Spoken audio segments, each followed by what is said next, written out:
Seven, 6, 5, 4, 3, 2, 1. The History with Jackson podcast. Hello and welcome to the History with Jackson podcast, and welcome to the Katherine of Aragon Festival special series in partnership with Peterborough Cathedral and Peterborough Museum. Now, this special series is looking and covering the Katherine of Aragon Festival. We will be speaking to some of the historians who are giving Tudor-focused talks and tours around Peterborough and Peterborough Cathedral. We will also be speaking to some of the amazing living historians who are reenacting parts of Catherine's life. This festival commemorates Catherine's amazing life from the 25th to the 29th of January 2024. And if you hear any part of this festival coverage, do try and get down to Peterborough Cathedral to experience some of the events that we are covering. All the information for the events will be in the description below. And without further ado, let's get into this episode of the Katherine of Aragon Festival Special Series. So hello and welcome back to the History with Jackson podcast, and welcome to our Katherine of Aragon Festival Special Series. Now, as someone from Peterborough, I'm super excited to be talking about Katherine of Aragon and be working the Katherine of Aragon Festival, a festival that's been so prominent in my life and drew a lot of my historical interests. But today we're joined with Alex Carton, Head of Learning and Engagement at Peterborough Cathedral. How are you doing, Alex? Hi, Jackson. Thank you for having me. Thank you very much for joining me. Now, firstly, I want to ask, how is Katherine of Aragon linked to Peterborough? Because I think you have one fabulously famous historical figure there, coupled with a city that not a lot of people know about. Yeah, I mean, I confess that before I, started working at Peterborough Cathedral, I had no idea that it was the resting place of such a famous historical figure. And yeah, a lot of people ask why Peterborough. Well, really, it was chosen as her resting place because it was the closest great church to where she died in Kimbolton. And the story goes that Henry didn't want her being brought back to London because he was concerned that bringing her back, a very popular queen with the people, would cause sort of more anger than was already being targeted at his current queen, Anne Boleyn. And so he insisted that it wouldn't be London. And yeah, Peterborough was chosen as the nearest place to bury such a great and a Dowager Princess of Wales, as he called her. So yeah, Peterborough was chosen, and we're really grateful.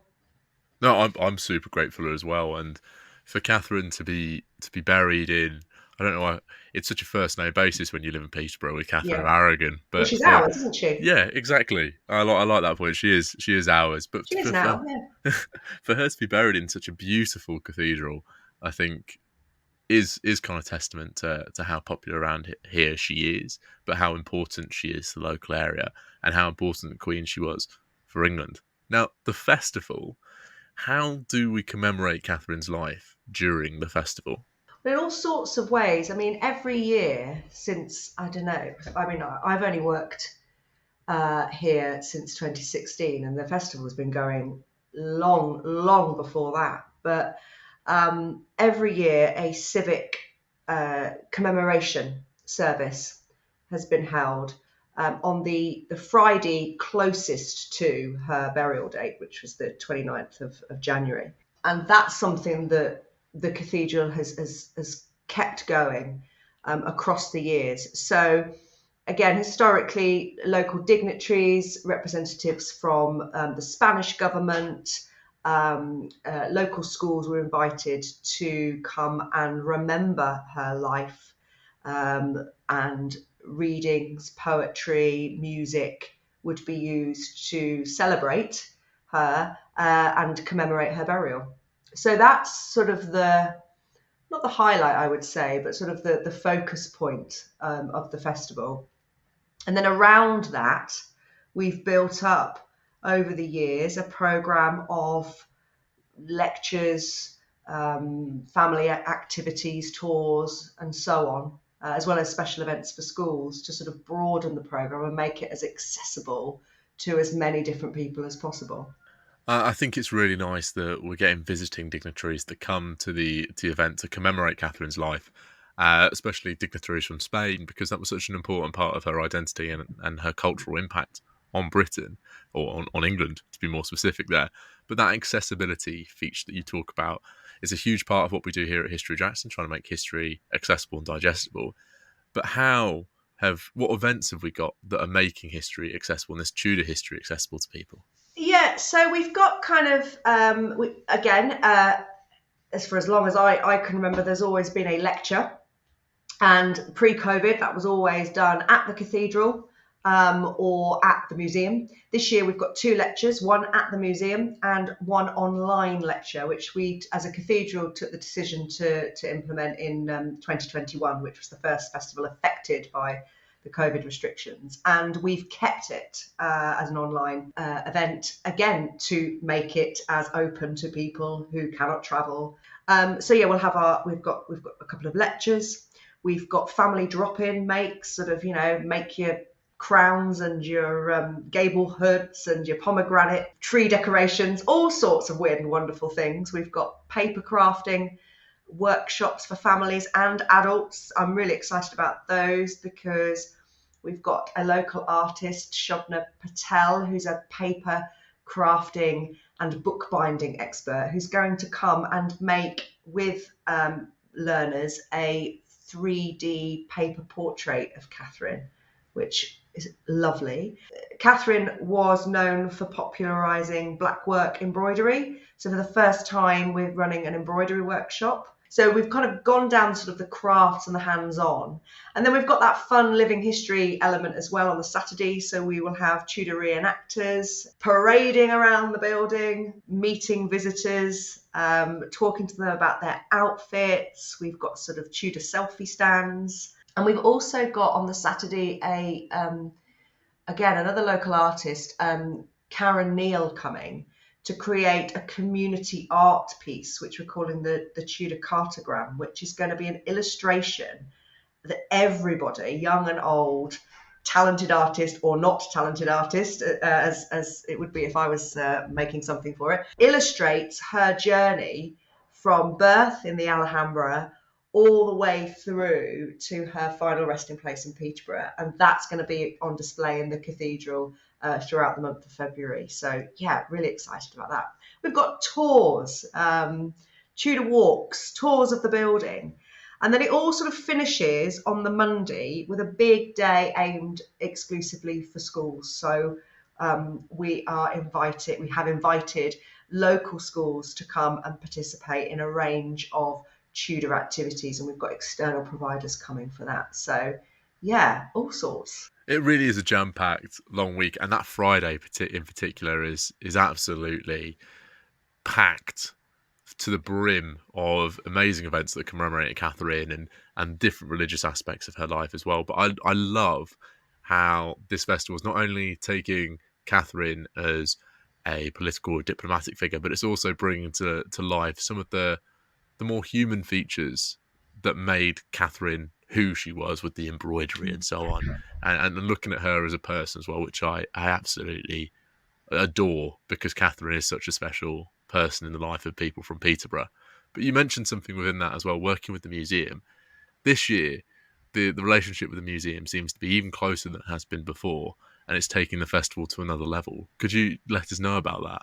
Yeah, again, the museum and the cathedral are friends, and we've worked together on lots of different events. And this year, the museum are running At Home with the Tudors, so we do At Court with the Tudors in the cathedral. So that's where you've got Catherine and the court and all of the reenactors portraying those characters. And then At Home with the Tudors at the museum is those sort of more, the human kind of like, you'll meet your barber surgeon and you'll learn about Tudor food and cookery and things like that. So there's we kind of work together and offer complementary activities, and hopefully things that mean that people wanting to come to the festival can do pretty much everything, and not miss out.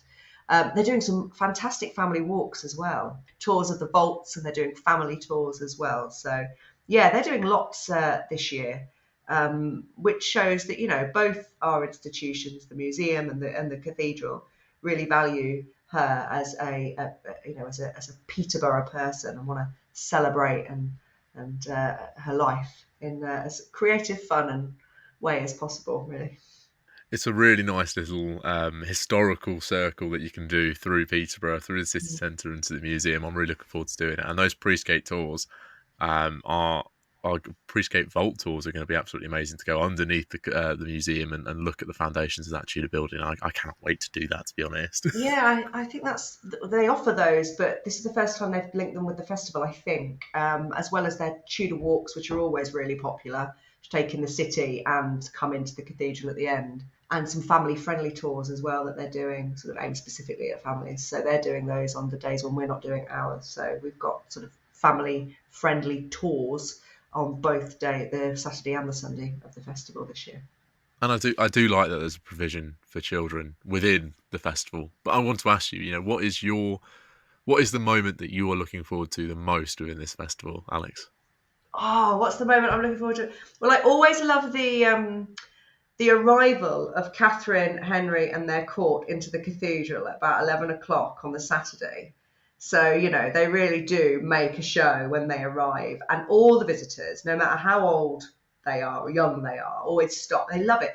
Last year, the reenactors couldn't get around, do a full circuit of the cathedral because people were just stopping, asking questions, wanting to have their photo taken. It's amazing how much sort of seeing somebody dressed in the period, becoming that character, really grabs the attention of people. So yeah, I think that I'm also really excited for the black work embroidery, because again, that's something brand new, and that's being led by our really talented cathedral stitchers, who are working on an embroidered version of the glorious nave ceiling at Peterborough Cathedral, a project that's been going on since before lockdown. And they are that, if you get the chance to see that at any point on a visit to Peterborough Cathedral, they're always in the cathedral stitching away. So we're using our cathedral volunteers who are coming and giving up their time to deliver a workshop to showcase, they're beyond talented, these people. So yeah, there's that. There's so much. We've got a Sauna Lumiere tour as well on Friday night, again, sort of sound and candlelight, which will sort of add sort of atmospheric wonder to the building as those stories are woven through the arches of the cathedral. And yeah, sorry, you asked me for one thing, I can't. No, I totally agree. Looking at that programme, I don't know what I'm looking forward to having a moment to enjoy, but particularly Sonnet Lumiere, listening to those stories about the cathedral is something that I'm particularly excited to have that moment and ingest away from creating content around the festival. I think it's going to be a really awesome event. I think that one is where really we'll get, I think the opening line of that is, the year is 1116, fire has devastated, I don't know, I'm living, but it starts the story from 1116, and it's obviously features Catherine and our other Tudor names, Robert Kirkton and John Chambers, but it does take you on a journey of the cathedral's history, from the building of the present building that we're in now to up to modern day. And I must say, the present cathedral that we have, with the ceilings that you've already mentioned, is absolutely gorgeous. And I do implore anyone to come and look at it if they're in Peterborough for any reason. I often say to people I know, once you've seen Peterborough Cathedral, everything else just looks a bit meh. So I've just come back off a 3-day residential conference of cathedral people, and we always kind of do get a bit of cathedral envy when we go and sort of see, oh, look what they've got. That'd be a great resource for teaching and so on. And I came back and had a wonderful time, a really wonderful time, and a beautiful cathedral I spent my time in. But I really did think, do you know what? We've got a stunner we have a stunner here in Peterborough. And there's a number of people I spoke to who are like, well, I've never been to Peterborough. I've gone through it on the train, and I really want to come. I really want to visit. I'm like, you must, because once you've been, like you say, you're like, that is up there. Peterborough Cathedral is up there in the top for its just stunning architecture and a history. Peterborough has a history that rivals, any of the major cities, like York or whatever. We're blessed. We're blessed, and we should shout about it more. And we've got an amazing comms team who are doing their absolute best to shout about it. So thank you to you as well, Jackson, for that's all right. giving Don't your worry. bit. And on that point as well, wanting to look at a beautiful cathedral, where can people learn more and get tickets for the festival event? But also, how can they come and visit Peterborough Cathedral? Well, I'll start with the festival. So the best thing to do is to visit the Cathedral website. And on there, we have an events tab. And it lists every event that we run throughout the year. And there is always a link to purchase your tickets online. And then the Katherine of Aragon has its own sort of special events page. So there's a little bit more detail about the Katherine Festival and the programme in full. We have an events guide, which is downloadable. And you can get that off the website or follow us on social media, on Facebook or Twitter, and you'll be able to access that. And then in terms of general visiting, well, we're in our winter hours at the moment, so it's 10 till 4. We're open Monday to Saturday. And then Sunday, because of the services on Sunday, we're open 12 till 3 for general visiting. And so the cathedral is entry by donation.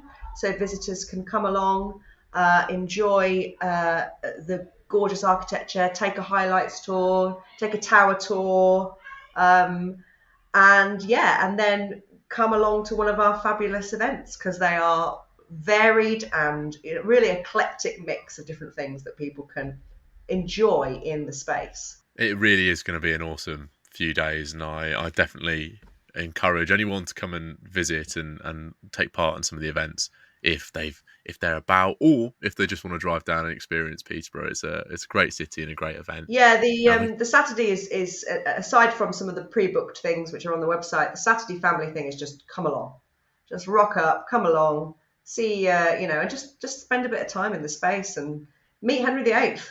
And who wouldn't want to meet Absolutely. Henry VIII? Well, thank you very much for coming on, Alex. I really appreciate your time, and thank you for telling us all about the event. Oh, thanks, Jackson. I had fun. Thank you.